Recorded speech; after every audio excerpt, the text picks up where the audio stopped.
Welcome to Democracy Now!, democracynow.org, the War and Peace Report. I'm Amy Goodman. In Dallas, 5 police officers have been shot dead and 6 others wounded in one of the deadliest attacks on police in U.S. history. The police were patrolling a demonstration in downtown Dallas against the recent police shootings of Alton Sterling in Baton Rouge, Louisiana, and Philando Castile in Falcon Heights, Minnesota. Videos of the 2 African-American men being killed by police have sparked protests across the nation. Authorities in Dallas described Thursday's assault as a planned ambush.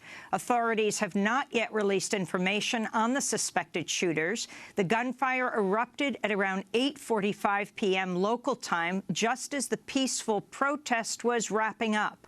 4 of the slain officers worked for the Dallas Police Department. The 5th was part of the Dallas Area Rapid Transit Force, known as DART.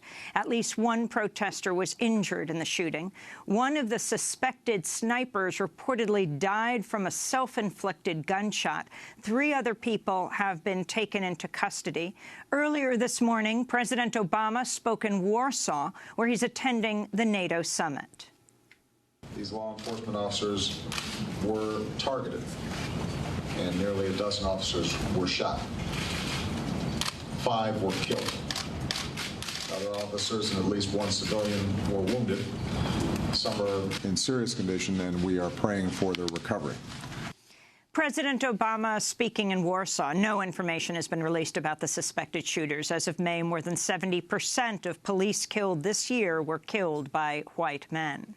As news about the Dallas shooting unfolded, former Illinois Congressman Joe Walsh sparked controversy by declaring a war against President Obama and Black Lives Matter activists. Around 9 p.m. last night, Walsh tweeted, quote, 3 Dallas cops killed, 7 wounded. This is now war. Watch out, Obama. Watch out, Black Lives Matter punks. Real America is coming after you, he wrote. Walsh later deleted the tweet. This comes as many commentators are inaccurately claiming there's been a rise in violence against police officers under the Obama administration. In reality, the opposite is true. During the first 7 years of Obama's presidency, an average of 54 officers were shot and killed. That's less than the average of officers killed each year under Presidents George W. Bush, Bill Clinton, George H.W. Bush, Ronald Reagan, and Gerald Ford.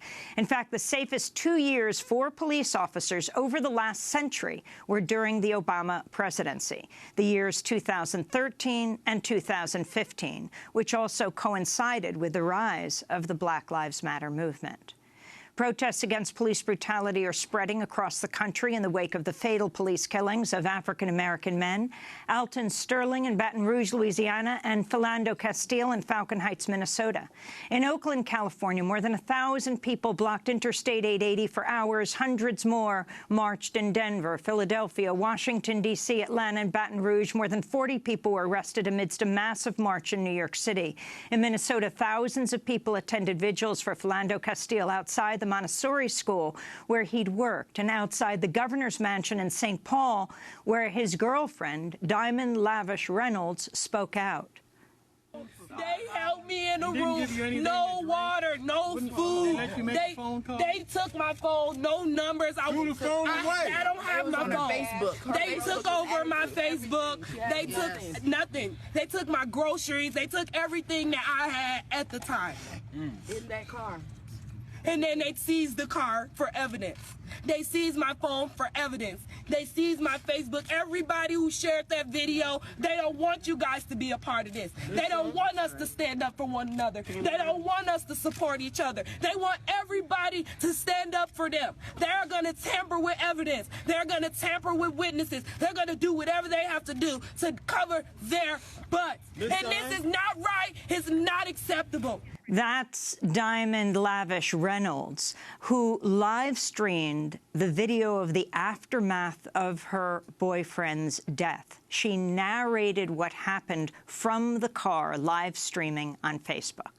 The officer who fatally shot Castile has been identified as 28-year-old Geronimo Yanez. A second cop at the scene has been identified as Officer Joseph Kauser. Both officers are currently on paid leave. On Thursday, Minnesota Governor Mark Dayton said the fatal shooting was motivated by racism. Would this have happened if those passengers, the driver and the passenger, were white? I don't think it would have. So I'm forced to confront, and I think all of us in Minnesota are forced to confront, that this kind of racism exists, and that it's incumbent upon all of us to vow that we're going to do whatever we can to see that it doesn't happen, it doesn't continue to happen. We'll have more on the fatal police killings of Alton Sterling in Baton Rouge and Philando Castile in Minnesota, as well as the shootings in Dallas, Texas, of the police officers after headlines. This comes as the FBI is investigating the case of a black man found hanging from a tree in Piedmont Park, Atlanta. A Fulton County medical examiner initially ruled the hanging a suicide, sparking outrage. Atlanta Mayor Kasim Reed then referred the case to the FBI. Here in New York City, Ramsey Orta, who filmed the police killing of Eric Garner, is slated to go to jail for 4 years, making him the only person at the scene of the Eric Garner killing who will serve jail time. On Wednesday, Orta took a plea deal on weapons and drug charges. He says he's been repeatedly arrested and harassed by police since he filmed the fatal police chokehold that took Eric Garner's life nearly 2 years ago. Meanwhile, in Baltimore, the fourth trial has begun for police officers charged in the death of Freddie Gray, who died after sustaining spinal injuries in police custody. Officer Brian Rice is the highest-ranking officer to be tried so far. 2 of Rice's fellow police officers have already been acquitted. FBI Director James Comey testified before Congress Thursday over the agency's decision to recommend no charges be brought against Democratic presidential candidate Hillary Clinton over her use of multiple private email servers while she was Secretary of State.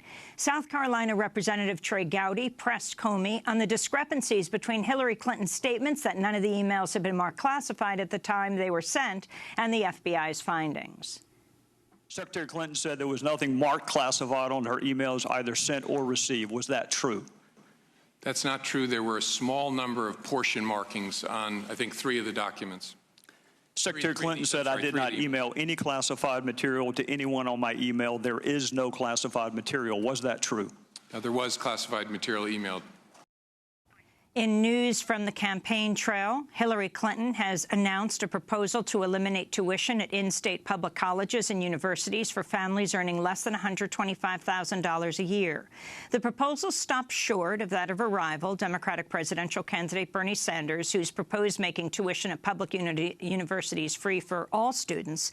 Still, Clinton's new position is seen as her largely embracing one of Sanders' core issues in order to court Sanders' supporters, particularly young voters. Sanders is expected to give a formal endorsement of Hillary Clinton next week. In Iraq, another suicide attack claimed by ISIS has killed at least 35 people near a Shia shrine north of Baghdad. This comes as the death toll from this weekend's massive suicide truck bombing has risen to nearly 300 people. It was the deadliest attack in Baghdad since the 2003 U.S.-led invasion. Iraq's health undersecretary spoke out. The death toll from the Karadu bombing is 292. 115 of them were identified and delivered to their relatives, while 177 others have not been identified yet. Forensic officers are working day and night to identify the dead bodies in order to give them to their bereaved families. This comes as former British Prime Minister Tony Blair has defended his position to push Britain into the Iraq War, claiming the world would be in an even worse position without the invasion of Iraq that ousted Saddam Hussein. This comes after the release of the long-awaited Chilcot report, which blames Tony Blair for deliberately exaggerating the threat posed by Saddam Hussein in the lead-up to the Iraq War. The report also revealed Blair had been warned multiple times by Britain's Joint Intelligence Committee that the invasion of Iraq would increase the threat of terrorism by al-Qaeda and other militant groups. In Brazil, the lower house speaker, Eduardo Cunha, has resigned in tears amidst an ongoing corruption investigation against him. He is one of the conservative lawmakers most responsible for orchestrating the impeachment of President Dilma Rousseff. She has called her suspension and impeachment a coup.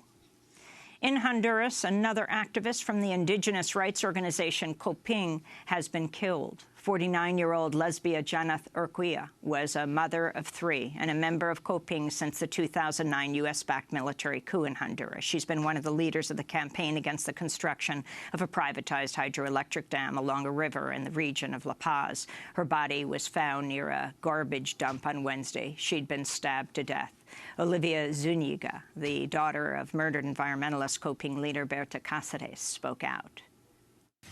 Fue raptada inicialmente, lo sabemos de manera extraoficial porque no hay una versión oficial. This great defender of Mother Earth was initially kidnapped, and we know this unofficially because there is no official version from the government. She was later found murdered with a blunt weapon, and this coincides precisely with the consultation that was going to take place on Sunday, organized by a human rights advocacy organization. As coordinator of an organization, I was also planning to participate to say a resounding no to the construction of dams in the Department of La Paz.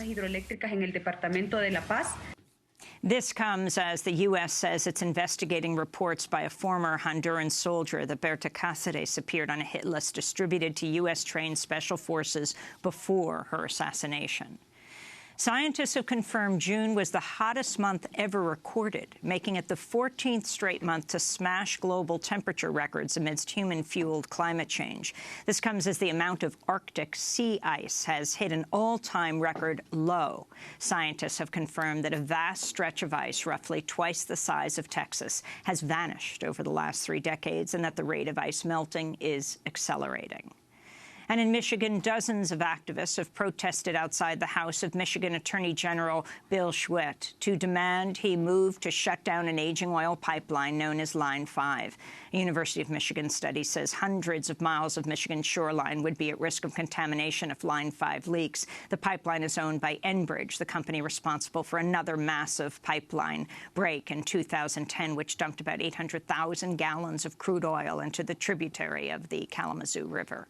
And those are some of the headlines. This is Democracy Now!, democracynow.org, The War and Peace Report. I'm Amy Goodman.